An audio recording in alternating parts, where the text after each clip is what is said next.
Hello, everyone. I am Professor George. It's great to have you here today. A new topic is how sharks could help us regrow our own human teeth. This is something I've been trying to develop for a long time. As you can see, I lost all my teeth. It's horrible. So sharks, let's start with the sharks. Let's talk about sharks are the ultimate predators of the aquatic realm that, thanks to one character in particular, has teeth.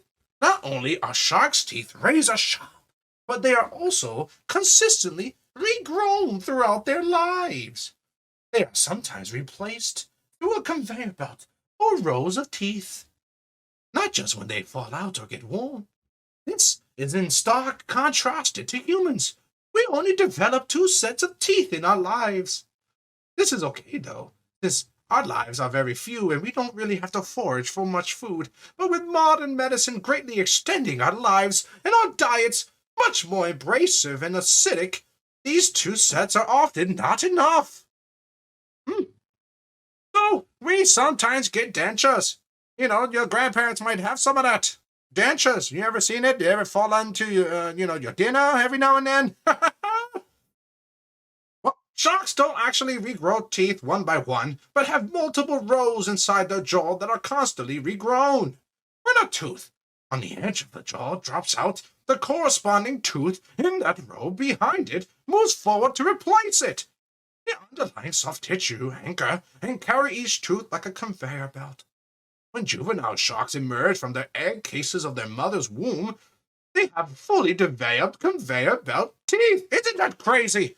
We only grow our two incisors, either on the bottom of our teeth or the top. It's insane. These sharks start off with rows of teeth. So me and my friends in science classes have recently studied the key genes involved in tooth regeneration. A small species of shark known as the cat shark, or the Scleronohinus canicula. Its eggs can easily be collected, and the embryos inside can be raised to show us the precise set of developmental stages that tooth formation and regeneration goes through. We found that within epithelial cells that line the shark's mouths, there are special compartments of stem cells that are key to the continuous growth.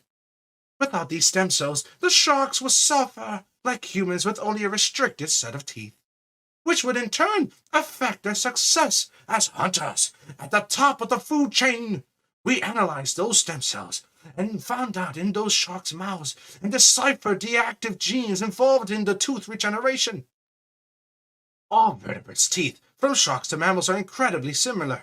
For one thing, their structure is always composed of hard mineral tissues known as dentin that is covered with even harder enamel or similar material. But we have also found that these genes that control the process of tooth development are also very similar.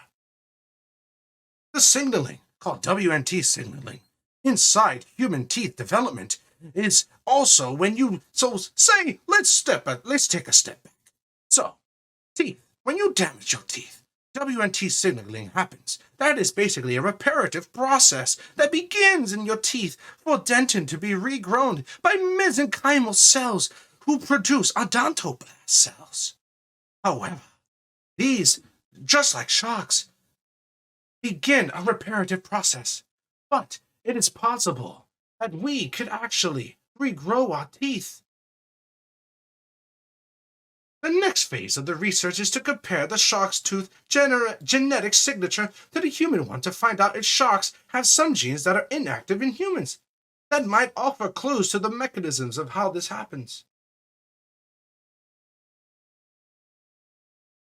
It is possible that in the study of looking at the epithelial cells within the shark's teeth, we are able to realize the dormant epithelial cells within our own jaw can help us regrow our own teeth. It is found that within the stem cells of the teeth pulp, we are able to use those stem cells to possibly regrow our own teeth.